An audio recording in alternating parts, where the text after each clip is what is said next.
चमकदार सूरज के नीचे लंका शानदार वैभव में प्रकट होती है। रावण अपने सिंहासन पर बैठा है। उसकी उपस्थिति दरबारी और योद्धाओं का ध्यान आकर्षित करती है। रावण की आवाज में शक्ति गूंजती है। वह घोषणा करता है, हम असुर हैं और हम अपनी पहचान की रक्षा करेंगे। मंद रोशनी वाले कक्षों में रावण मंदोदरी के साथ बैठा है। छायाएं मोमबत्ती की रोशनी के साथ खिंचती और घूमती हैं। जैसे जैसे तनाव बढ़ता है, मंदोदरी अपनी चिंता व्यक्त करती है। राम को कम मत समझो। रावण की आंखें अवज्ञा से चमकती हैं। मैं अपनी प्रजा को किसी भी खतरे से बचाऊंगा। युद्ध के मैदान में राम और रावण की सेनाएं खड़ी हैं, जो आसन्न संघर्ष का एक दृश्य अवतार है। रावण अपने रथ पर आगे बढ़ता है। उसका चेहरा क्रोध और अटूट संकल्प का मुखौटा है। रावण की आवाज मैदान में गूंजती है, घोषणा करते हुए, यह युद्ध न्याय और अन्याय के बीच है। Welcome back to the deep dive. This is where we take the sources you send us, the articles, the notes, all that stuff, and really boil them down to the core insights. Yeah, getting you up to speed quickly but deeply on things you find fascinating. Exactly.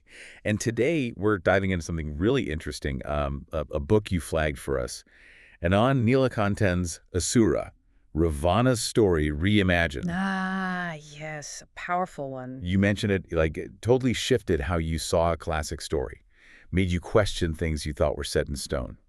So that's what we're digging into. What if that story, the one we all kind of grew up with, is just, one side of the coin? That's a perfect way to put it. It really captures what Asura sets out to do. So maybe quickly outline the original for anyone needing a refresher. Sure. So the Ramayana, it's this foundational epic from ancient India. Traditionally, it's about Lord Rama the hero, virtuous, rescuing his wife Sita from Ravana, the demon king. It's all about dharma, heroism, good versus evil. Right, the classic setup. But Neelakantan in Asura, he does something, well, pretty bold. He flips it, tells the whole story from Ravana's point of view. The bad guy. The so-called bad guy, yeah. The losing side of history, as the book puts it. So this deep dive isn't just a book report. Not at all. It's really about exploring how this retelling challenges those, deeply ingrained ideas and why looking at complex characters matters. And what it asks us about stories themselves, how history gets told. Precisely. It's about being open to perspectives that might feel a bit uncomfortable at first, but really deepen our understanding in the end. Okay, so let's unpack this structure then, because that's immediately striking, isn't it? Yeah. He uses two parallel narratives. Right. It's not just Ravana talking. No. First, you get Ravana's journey.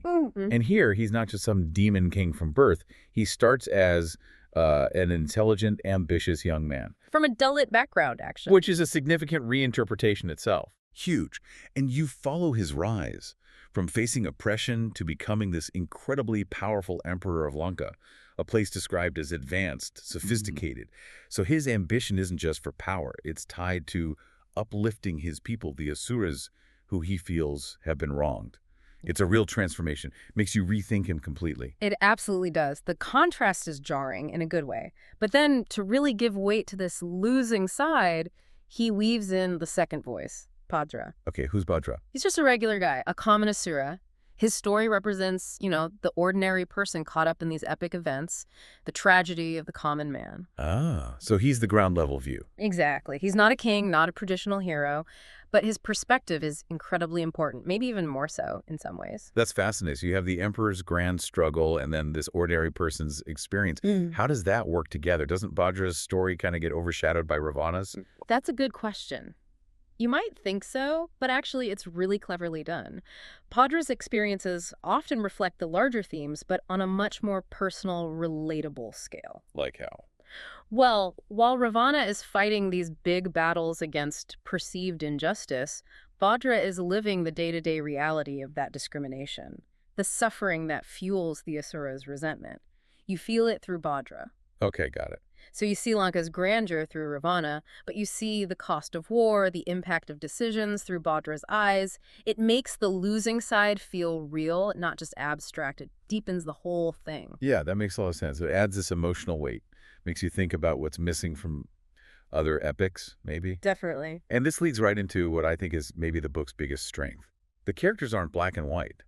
They're gray. Oh, absolutely. We're so used to mythology being like, here's the good guy, totally pure. Here's the bad guy, pure evil. Right. This book just throws that out. Ram isn't shown as entirely perfect. Ravana isn't purely demonic. Not at all. Every character, like every character, is struggling.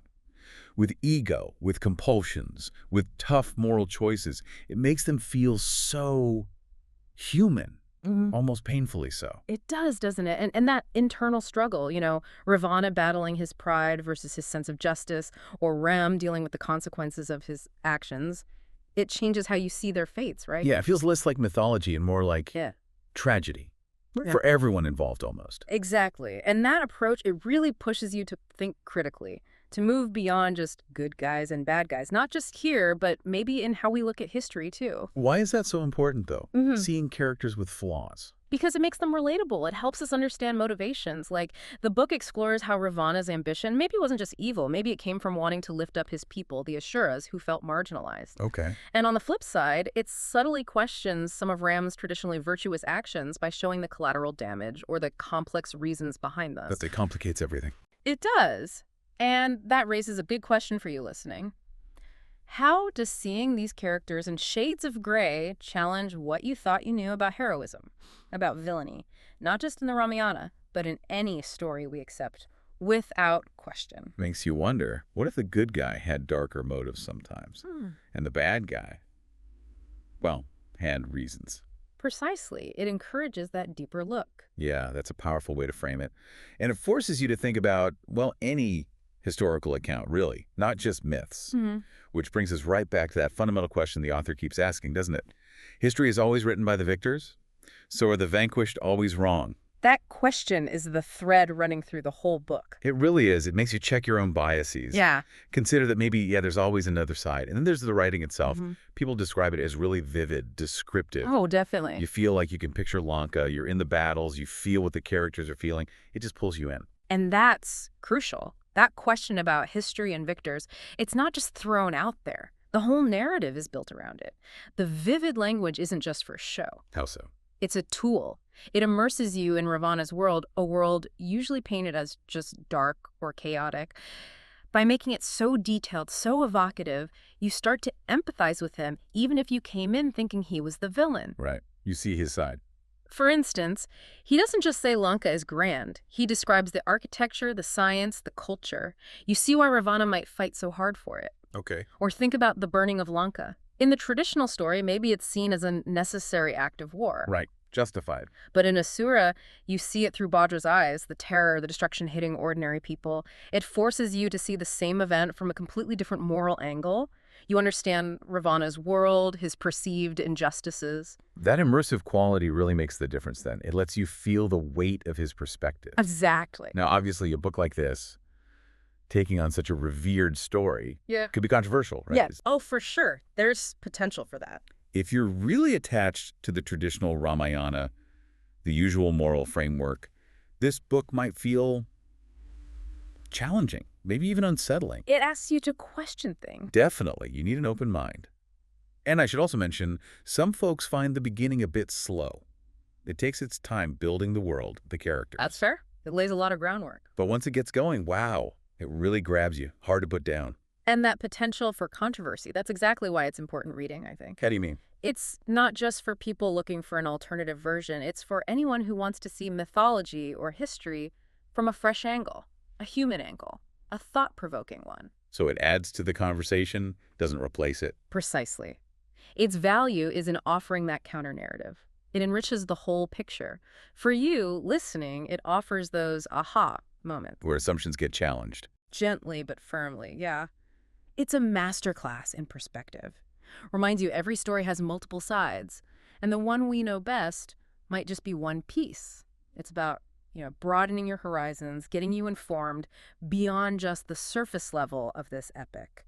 Absolutely. And it's clearly resonated with readers. It has, what, a 4.5 out of 5-star rating? That's pretty impressive. It really is. Shows it struck a chord. So wrapping it up, digging into Asura isn't just about enjoying a good story, though it is that.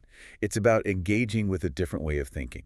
About stories, about history, about the biases baked into narratives passed down for generations. It's an intellectual workout as much as a page-turner. Totally. Right. So to recap this deep dive, we've looked at Anand Neelakantan's Asura exploring the power of seeing things from another perspective, the richness of gray characters, and how challenging traditional stories forces us to ask bigger questions. For you, the listener, hopefully this gives you a shortcut to understanding this really thought-provoking take on a classic epic. A reminder that there's always more beneath the surface. And always value in hearing the other side. Right. Which brings us to a final thought, something for you to mull over after this. If we accept this idea that history and maybe a lot of our cultural stories are shaped by the winners, then what other stories, what other figures from history might we be misunderstanding or just completely overlooking today? Whose voices are missing? Exactly. Whose voices are missing from the main story just because they were on the losing side?